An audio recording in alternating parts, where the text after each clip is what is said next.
கூடு விட்டு ஆவி போனால் கூடவே வருவதென்ன? பட்டினத்தார் பாடல் விளக்கம். குருவே, வணங்குகிறேன். பட்டினத்தாரின் பாடல்களை படிக்கும்போதெல்லாம் எனக்கு பயமாக இருக்கிறது. மனிதன் தன் வாழ்நாள் முழுவதும் எவற்றை சேர்த்து வைக்க ஓடுகிறானோ அவற்றால் ஒரு பயனுமே இல்லை என்று முகத்தில் அடித்தாற்போல சொல்கிறாரே. ஆசீர்வாதம் காக்கைபாடினி. பட்டினத்தார் பயமுறுத்துபவர் அல்ல, விழிப்படையச் செய்பவர். மனித வாழ்க்கையை ஊடுகதிர் படம் எடுத்து பார்த்தால் எப்படி இருக்குமோ அதைத்தான் அவர் பாடல்களாக வடித்தார். எந்த பாடல் உன்னை இவ்வளவு சிந்திக்க வைத்தது? மனிதனின் இறுதி ஊர்வலத்தை பற்றிய பாடல் குருவே. அத்தமும் வாழ்வும் அகத்து மட்டே, விழி அம்பு ஒழுக மெத்திய மாதரும் வீதி மட்டே, விம்மி விம்மி இரு கைத்தலம் மேல் வைத்து அழும் மைந்தரும் சுடுகாடு மட்டே, பற்றித் தொடரும் இருவினை புண்ணிய பாவமுமே. இந்த பாடல் ஒரு மனிதனின் மரணத்திற்கு பிறகு நடப்பதை சொல்கிறது, சரிதானே? மரணத்திற்கு பிறகு நடப்பதைச் சொல்லும் வெறும் தகவல் பாடல் அல்ல இது காக்கைபாடினி. மரணத்தின் பின் நடப்பதைச் சொல்லி உயிரோடு இருக்கிற மனிதனின் மனத்துக்குள் உள்ள மாயையை சுக்குநூறாக உடைக்கும் பாடல் இது. வா, அவர் உனக்காக போட்டு வைத்திருக்கும் கணக்கை ஒவ்வொரு வரியாக பார்ப்போம். மனிதனுக்கு எதுவரை யார் துணை வருவார்கள் என்ற எல்லையை பட்டினத்தார் இதில் மிகத் துல்லியமாக குறிக்கிறார். முதல் வரி, அத்தமும் வாழ்வும் அகத்து மட்டே.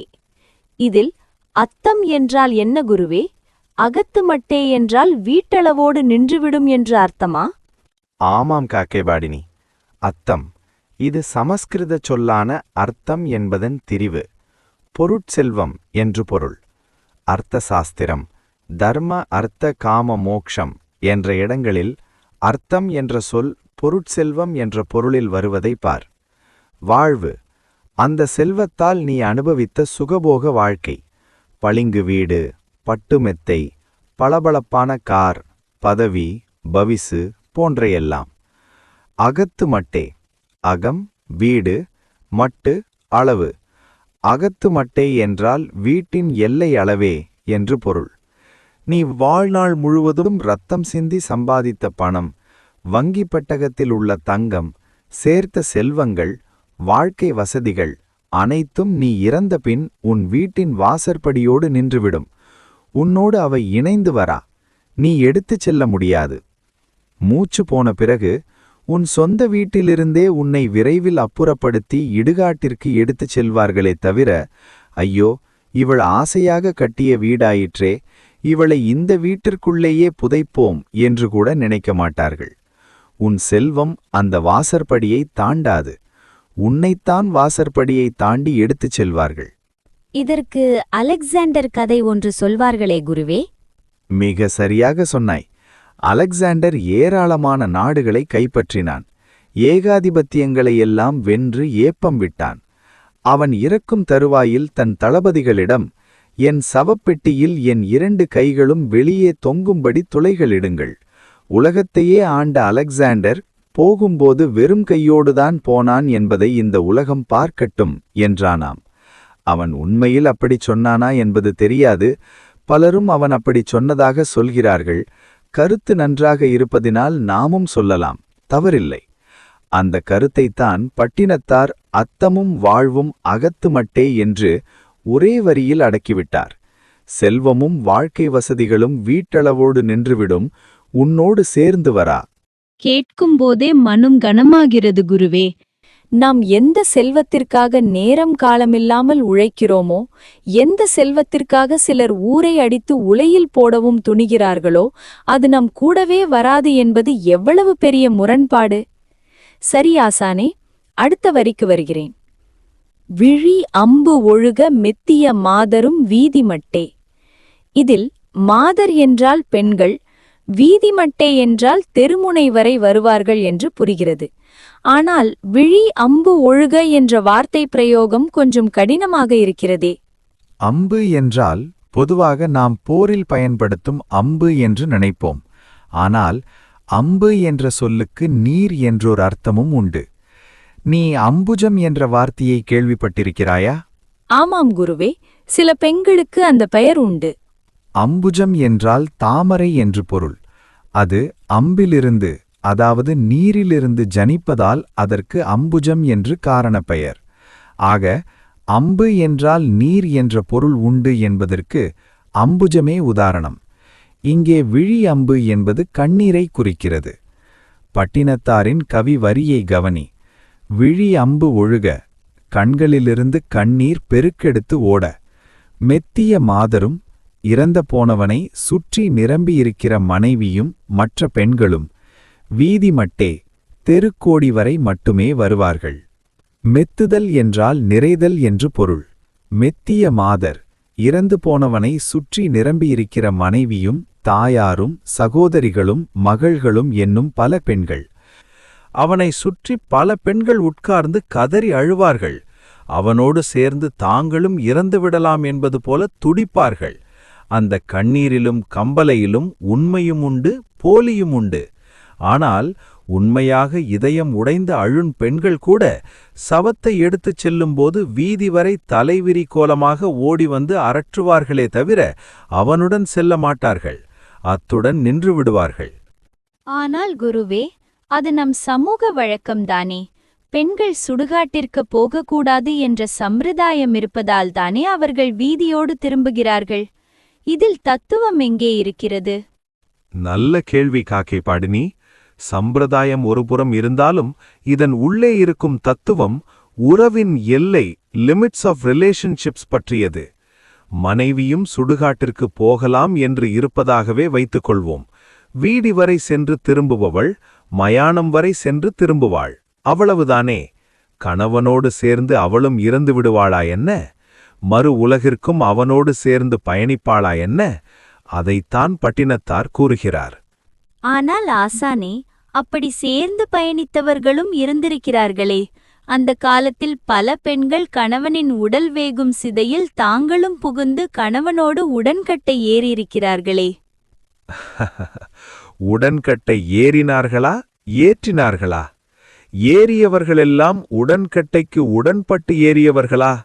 உடன்கட்டை ஏறுவதுதான் உயர்ந்த கற்பின் அடையாளம் என்று கட்டாயப்படுத்தி ஏற்றப்பட்டவர்கள் பலர். இந்த சமூக மனிதர்களுடன் வாழ்வதை விட செந்தியில் பாய்ந்து மாய்வது எவ்வளவோ மேல் என்று தாமாக ஏறியவர்கள் பலர்.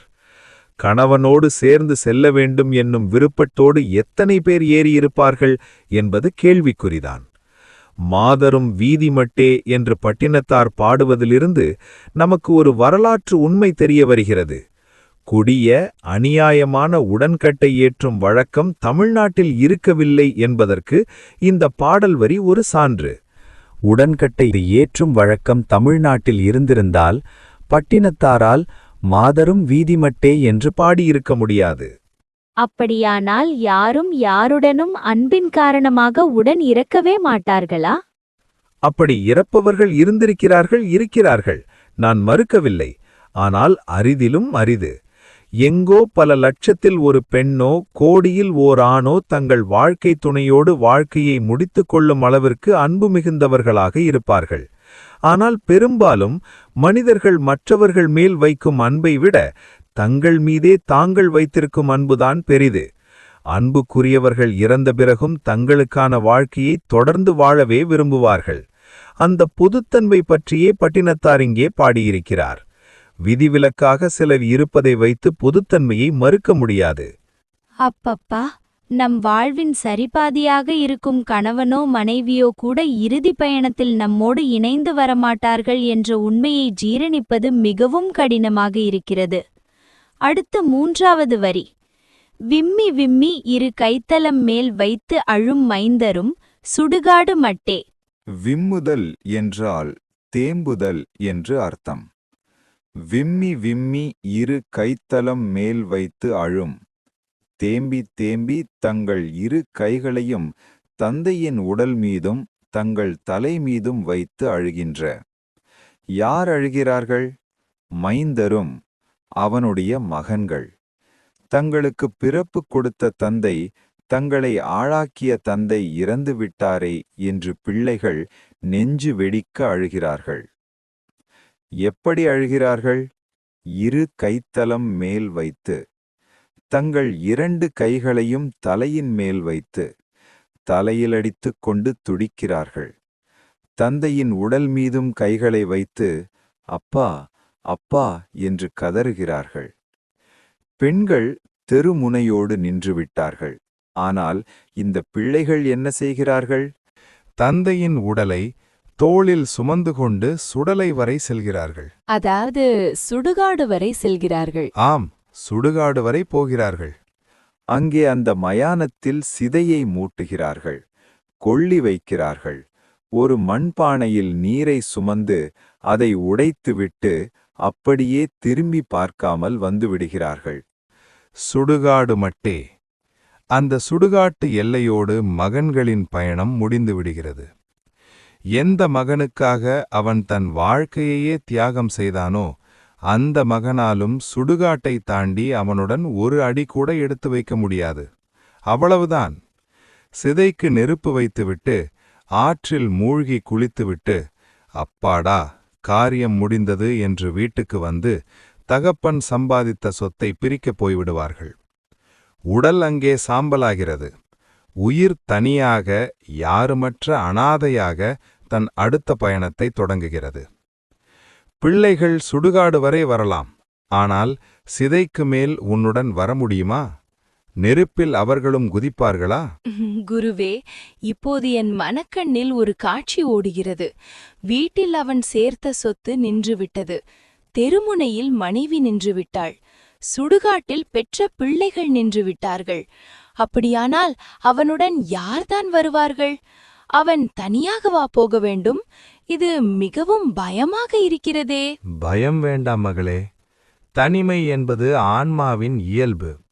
நாம் தனித்துதான் வந்தோம், தனித்துதான் போக வேண்டும். இந்த இடைப்பட்ட காலத்தில்தான் நாம் பலரை சேர்த்துக் கொண்டு அதுதான் நிரந்தரம் என்று மாயையில் உழல்கிறோம். உன் கேள்விக்கு வருவோம். அவனுடன் யார்தான் வருவார்கள்? அதற்கான பதிலைத்தான் பாடலின் கடைசி வரியில் ஒரு பெரிய முத்தாய்ப்பாக வைக்கிறார் பட்டினத்தார். 4வது வரி. பற்றித் தொடரும் இருவினை புண்ணிய பாவமுமே. ஆமாம், எவனோடு அவனுடைய வீடும் மனைவியும் பிள்ளைகளும் வரவில்லையோ அவனோடு எது கட்டாயமாக வரும் தெரியுமா? அவன் இந்த உலகத்தில் செய்த 2 வினைகள், நல்வினை மற்றும் தீவினை, அதாவது புண்ணியமும் பாவமும். இருவினை புண்ணிய பாவமுமே என்றால் இருவினைகளாகிய புண்ணியமும் பாவமும் என்று பொருள்.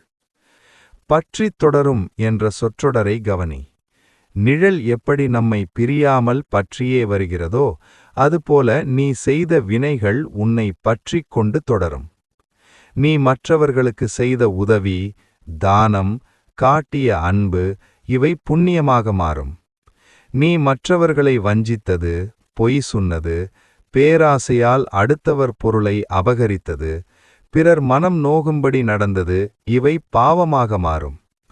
நீ சுடுகாட்டில் உடலை விட்டு செல்லும்போது உன்னுடைய ஆன்மாவுடன் உன்னை பின்தொடர்ந்து வருபவை இந்த 2 வினைகள் மட்டுமே. வேறு ஒரு சிறு துரும்பை கூட உன்னால் எடுத்து செல்ல முடியாது. கர்மவினை பயன் நம்மை தேடி வரும் என்று சொல்கிறார்களே, நம் அடுத்த பிறவியில் நாம் எங்கு பிறந்தாலும் அது எப்படி குருவே நம்மை அடையாளம் கண்டு தேடி வரும்? நாலடியார் நூலில் இதற்கு ஒரு அழகான உதாரணம் உண்டு. 1000 பசுமாடுகள் ஓரிடத்தில் மேய்ந்து கொண்டிருக்கின்றன. ஒரு சிறிய கன்றுக்குட்டியை அங்கே கொண்டு போய் விடுகிறாய். அந்த 1000 பசுமாடுகளுக்கு மத்தியிலும் அந்த கன்றுக்குட்டி சரியாக தன் தாயை தேடி கண்டுபிடித்துச் சென்று பால் குடிக்கும். அதுபோல பிரபஞ்சத்தில் பல கோடி உயிர்கள் இருந்தாலும் நீ செய்த கர்ம வினையானது புண்ணியமும் பாவமும் சரியாக உன்னை தேடி கண்டுபிடித்து உன்னோடு ஒட்டிக்கொள்ளும். பல்லாவுள் உய்த்து விடினும் குழக்கன்று வல்லதாம் தாய் நாடிக் கோடலை தொல்லை பழவினையும் அன்ன தகைத்தே தற்செய்த கிழவனை நாடிக்கொழற்கு என்பது நாலடியார் பாடல். நாலடியார் சமண முனிவர்களால் எழுதப்பட்ட நூல். வினை பயன்கள் அவரவர்களை தாமாக சென்று சேரும் என்பது சமண சமய கோட்பாடு. வினை பயன்கள் தாமாக சென்றடையா, இறைவன்தான் அவற்றை அவரவர்களே சேர செய்வான் என்பது சைவ சித்தாந்த கோட்பாடு. வேதத்தை அடிப்படையாகக் கொண்ட பல வைதீக மதங்களிலும் இந்த கோட்பாடு உண்டு.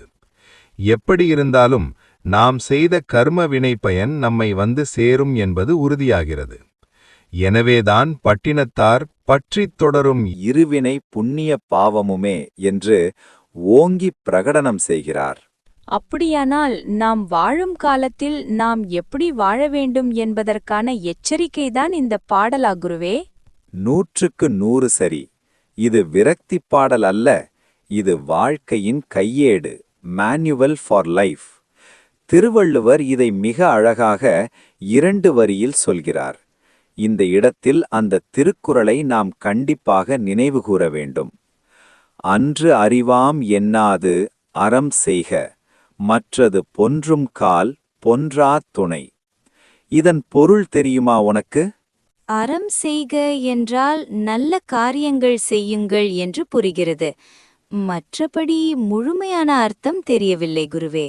அன்று அறிவாம் என்னாது என்றால், இப்போது நான் இளமையாக இருக்கிறேன், பொருள் சேர்க்கும் வயதில் இருக்கிறேன், இப்போது தர்மம் செய்ய எனக்கு நேரமில்லை, எனக்கு வயதான பிறகு ஓய்வு பெற்ற பிறகு பார்த்து கொள்ளலாம் என்று தள்ளிப் போடாதே என்று அர்த்தம்.